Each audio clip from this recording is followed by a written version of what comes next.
किसी भी लैंग्वेज का सबसे इंपॉर्टेंट पार्ट रहता है उसके पहले से प्री डिफाइंड वर्ड्स, जिनको हम कीवर्ड्स के नाम से जानते हैं। हर लैंग्वेज में अपने कुछ रिजर्व वर्ड्स होते हैं जिनको कीवर्ड्स कहा जाता है। उसी प्रकार से सी लैंग्वेज के अंतर्गत भी 32 कीवर्ड्स हैं जो पहले से निर्धारित किए गए हैं। और यहाँ पे यदि आप देखें तो ऑटो, ब्रेक से लेकर व्हाइल तक हमारे पास यहाँ काफी सारे कीवर्ड्स अवेलेबल हैं। हर एक कीवर्ड का पहले से ही एक प्री डिफाइंड मतलब अवेलेबल रहता है सी लैंग्वेज के अंतर्गत। और यहाँ पे इसका अर्थ ये हुआ कि 32 कीवर्ड्स का सबका कार्य अलग अलग रहता है और सबका प्रयोग अलग अलग स्थान पे किया जाता है। यहाँ ये भी ध्यान रखने की जरूरत है कि हम अपने वेरिएबल के जो नाम हैं, जो मेमोरी आइडेंटिफायर्स हैं, जो हमने थोड़ी देर पहले देखे थे, उनका नाम रखने के लिए इन कीवर्ड्स का इस्तेमाल नहीं कर सकते। ये ध्यान देना बहुत जरूरी है कि हम अपने वेरिएबल्स का नाम रखने के लिए अपने कीवर्ड्स का इस्तेमाल नहीं कर सकते, अन्यथा हमारा कंपाइलर हमें एरर देगा। इसी के साथ ये भी ध्यान रखना जरूरी है कि आपको ये याद रखने की आवश्यकता नहीं है। जैसे जैसे हम सी लैंग्वेज को सीखना शुरू करेंगे, इनका प्रयोग भी हम साथ साथ सीख जाएंगे और उसके द्वारा ही हम इनका प्रयोग भी करेंगे। अब हम सबसे पहला प्रोग्राम बनाएंगे अपनी सी लैंग्वेज में। इसके लिए हम इस कोडिंग का प्रयोग करेंगे, परंतु यहाँ सबसे पहले राइट हैंड साइड ऊपर की तरफ देखें तो यहाँ पे उस फाइल का नाम लिखा गया है जो फाइल आपके पास वीडियो ट्रेनिंग में उपलब्ध है। आप डायरेक्ट इस फाइल का सोर्स कोड वहां से प्राप्त कर सकते हैं जो कि myfile.c के नाम से अवेलेबल है। सबसे पहले हम अपना पहला एग्जाम्पल पिक करते हैं और उसकी जानकारी लेते हैं। देखिए हमारे पास यहाँ पे कुल 6 लाइनें लिखी हुई हैं। इन 6 लाइनों को हम बारी बारी से समझेंगे। ये एक बेसिक प्रोग्राम है जो कंप्यूटर की स्क्रीन पर हेलो फ्रेंड्स प्रिंट करवाता है। तो देखिए यहाँ पे हमारे पास जैसे सबसे पहली लाइन है डबल स्लैशेस के साथ माय फर्स्ट प्रोग्राम इन सी, उसके पश्चात हैश का सिंबल है, इंक्लूड stdio.h, उसके पश्चात void main, rounded bracket open close, curly bracket open, printf hello friends और उसके पश्चात यहाँ पे लास्ट में कर्ली ब्रैकेट भी क्लोज कर दी गई है। अब हम बारी बारी से देखते हैं इन सब लाइनों का क्या अर्थ है और किस प्रकार से हम इनका प्रयोग करेंगे। यहाँ सबसे पहले हम बात करते हैं मेन ब्लॉक के बारे में। मेन ब्लॉक या मेन फंक्शंस जिसके अंतर्गत हमारे पास 2 कर्ली ब्रेसेस अवेलेबल रहती हैं, एक ओपन और एक क्लोज। इन दोनों के बीच में लिखी हुई स्टेटमेंट्स को कंपाइलर के द्वारा कंपाइल किया जाता है और एक प्रोग्राम के रूप में परिवर्तित किया जाता है। यहाँ सबसे इंपॉर्टेंट बात यह है कि हमारे पास जो नाम है वो मेल होना आवश्यक है, अन्यथा आपका कंपाइलर एरर क्रिएट करेगा और आपका जो कोड है वो कंपाइल नहीं हो पाएगा। ये बताने के लिए कि मेल आपका एक फंक्शन है, इसके लिए हम 2 राउंडेड ब्रैकेट को प्रयोग करते हैं। बिल्कुल इस तरह से यहाँ पे देखें लास्ट में, यहाँ यदि आप देखें तो मैंने 2 ब्रैकेट्स प्रयोग की हैं, एक ओपन राउंडेड और एक क्लोज राउंडेड, जो आपको कीबोर्ड पे 9 और 0 बटन पे अवेलेबल हो जाएंगी। इससे हम ये कह सकते हैं कि हमारे ब्लॉक का नाम मेल है और ये जानकारी देने के लिए कि एक फंक्शन है, ये राउंडेड ब्रैकेट्स का इस्तेमाल किया गया है। और उसके पश्चात जो 2 कर्ली ब्रेसेस हैं वो उस कोड को शामिल करते हैं जिसको हमने अपने प्रोग्राम में शामिल करना है। मेल के बिल्कुल पश्चात हम एक ब्रैकेट जो कि कर्ली ब्रेसेस है, कर्ली ब्रैकेट है, उसको ओपन करते हैं। ये कर्ली ब्रैकेट ये बताती है कि हमारा जो प्रोग्राम का सोर्स कोड है वो यहां से शुरू है और ये अर्थात यहां से हम अपनी प्रोग्रामिंग स्टेटमेंट्स को लिखना शुरू कर सकते हैं।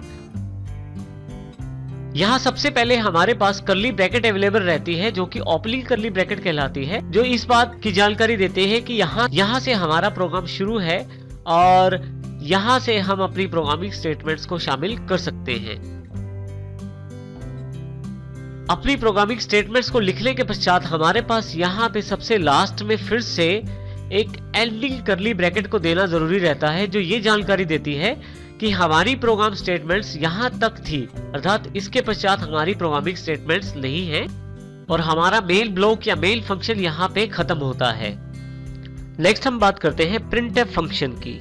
printf फंक्शन पहले से प्री डिफाइंड फंक्शन अवेलेबल रहता है जिसके लिए हमें एक हेडर फाइल जरूरी रहती है इंक्लूड करनी, परंतु अभी हम बात करते हैं printf की। printf का प्रयोग आप आपके प्रोग्राम के द्वारा प्रदान की जाने वाले आउटपुट को अपने कंप्यूटर स्क्रीन पे देखने के लिए करते हैं। जब आपका प्रोग्राम आपको कोई आउटपुट देता है तो आप उसको अपनी कंप्यूटर स्क्रीन पे देख सकते हैं। उसके लिए आप प्रिंटफ का इस्तेमाल करते हैं। और इसमें यहाँ पे ये भी ध्यान देना जरूरी है कि ये डायरेक्टली आपके कंप्यूटर स्क्रीन पे आउटपुट दे देता है। इसमें यहाँ पे हमारे पास डबल कोट्स में जो भी आप टेक्स्ट लिखे वैसा सेम टेक्स्ट आपके पास स्क्रीन पे अवेलेबल हो जाता है। हमने यहाँ देखे डबल कोट्स के अंतर्गत हेलो फ्रेंड्स लिखा है, और यहाँ यदि आप लाइन ऊपर की तरफ देखें तो प्रिंटफ डबल कोट्स शुरू कर दिए, हेलो फ्रेंड्स लिख के डबल कोट्स बंद कर दिए, और यहाँ पे ओपनिंग और क्लोजिंग ब्रैकेट करके हमने सेमी कॉलम लगा दिया है। बिल्कुल कुछ ऐसा आउटपुट अवेलेबल हो जाता है अपनी कंप्यूटर स्क्रीन पे। अभी क्योंकि हमारा प्रोग्राम पूरा नहीं है, अभी प्राप्त नहीं हो पाएगा, लेकिन हम उदाहरण के लिए बात करते हैं कि इस तरह से प्रिंटफ के द्वारा डबल कोट्स में दिए गए टेक्स्ट को एज इट इज ये कंप्यूटर की स्क्रीन पे प्रिंट कर देता है। तो इसका अर्थ ये हुआ कि प्रिंटफ का प्रयोग हम अपनी आउटपुट को प्राप्त करने के लिए कर सकते हैं और उसको स्क्रीन पे देख सकते हैं। और प्रिंटफ जो फंक्शन रहता है ये हमें आउटपुट दिखाने का कार्य करता है। परंतु यदि हम बात करें कि प्रिंटफ हमें कहां से अवेलेबल हुआ है, तो ये भी एक क्वेश्चन बहुत इंपॉर्टेंट है। प्रिंटफ हमें किस प्रकार प्राप्त हुआ है? यदि आपको ध्यान हो तो हमने सी लैंग्वेज की फीचर्स में एक बहुत ही इंपॉर्टेंट फीचर देखा था, जिसके अंतर्गत हम पहले से बने हुए फाइल्स को प्रयोग कर सकते थे, जिस रीयूजेबिलिटी का एक फीचर अवेलेबल था। यदि हम बात करें प्रिंटफ की, तो प्रिंटफ पहले से ही सी लैंग्वेज में परिभाषित किया गया है, डिफाइन किया गया है stdio.h हेडर फाइल के अंतर्गत, और हम इसको अपने प्रोग्राम में शामिल कर सकते हैं, अपने प्रोग्राम में प्रयोग कर सकते हैं यदि हम stdio.h फाइल को अपने प्रोग्राम में शामिल करें। इसको हम सीधे तौर पे ये कह सकते हैं कि प्रिंटफ फंक्शन का प्रयोग करने के लिए हमें stdio.h फाइल को अपने प्रोग्राम में शामिल करना होता है, क्योंकि प्रिंटफ जो फंक्शन है ये stdio.h फाइल का भाग है। हमारे पास काफी सारे फंक्शंस, काफी सारी हेडर फाइल्स में अवेलेबल रहते हैं। यहाँ पे .h एक हेडर फाइल को रिप्रेजेंट करता है। हम उन फंक्शंस का प्रयोग कर सकते हैं, उनके लिए हमें उन हेडर फाइल्स का इस्तेमाल अपने प्रोग्राम में करना होता है, उन हेडर फाइल्स को अपने प्रोग्राम में शामिल करना होता है जिनके फंक्शन हम प्रयोग करना चाहते हैं। तो इसका अर्थ ये हुआ कि हमें stdio.h को अपने प्रोग्राम में शामिल करना है। शामिल करने का कुछ तरीका इस प्रकार रहता है। इसके लिए हम डायरेक्टिव स्टेटमेंट का प्रयोग करते हैं, अर्थात हैश लगाकर इंक्लूड लिखते हैं, और यहाँ हम ये बताते हैं कि कौन सी फाइल हमें अपने प्रोग्राम में शामिल कर ली है।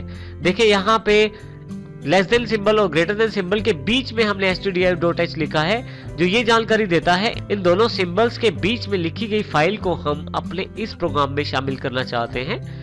जैसे ही हम ये लाइन लिखते हैं, उसके पश्चात हम stdio.h के हम सभी फंक्शंस को अपने प्रोग्राम में प्रयोग कर सकते हैं।